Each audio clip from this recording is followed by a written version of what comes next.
अस्सलाम वालेकुम पेशावर, वेलकम। बहुत शुक्रिया आपका मारहाना डार की तरफ से सियालकोट।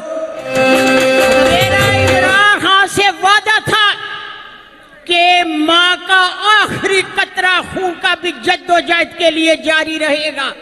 अगर इस जहाद में इमरान खान के साथ खड़े होने की मेरे नसीब में शहादत है तो मैं खुश नसीब माँ होगी। मुझे शहादत नसीब होगी तो मैं खुश नसीब माँ होगी। मेरी जद्दोजहद जारी है। मेरी तरफ देखे, खौफ के बुत तोड़ दे, डरे नहीं, ला इलाहा इल्लल्लाह के साथ खड़े हो, अल्लाह की मदद आएगी। इमरान खान से मोहब्बत करते हैं तो मेरा सवाल है अपनी कौम से फिर डरना क्या, बाहर निकले और इमरान खान की रिहाई के लिए पूरी जद्दोजहद करें।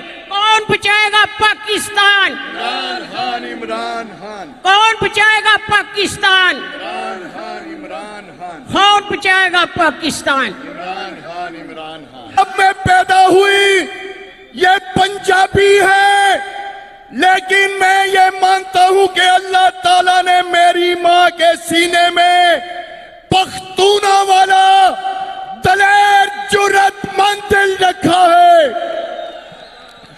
आज ये जलसा खैबर पख्तूनख्वा की सरजमीन पे हो रहा है।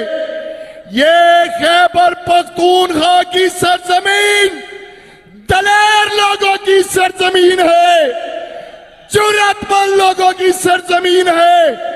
मैं आप सबको सलाम पेश करता हूं और मैं कहना चाहता हूं, सियालकोट का वो रंगबाज जो कहता है हाइब्रिड निजाम बड़ा अच्छा है, हाइब्रिड निजाम, वो ख्वाजा रंगबाज वो इसलिए कहता है क्योंकि वो खुद भी हाइब्रिड है। वो खुद भी बैटरी पे चलता है, बैटरी पे, खुद भी डीजल पे चलता है। मेरे भाइयों, अगर आपने बेशर्मी और बेहयाई की कोई जिंदा मिसाल देखनी हो तो ख्वाजा आसफ को देख लिया करें। इमरान खान कल भी वजीर आजम था, आज भी वजीर आजम है, आइंदा भी वजीर आजम होगा। कौन है वजीर आजम? कौन है वजीर आजम? कौन है वजीर आजम? इमरान खान।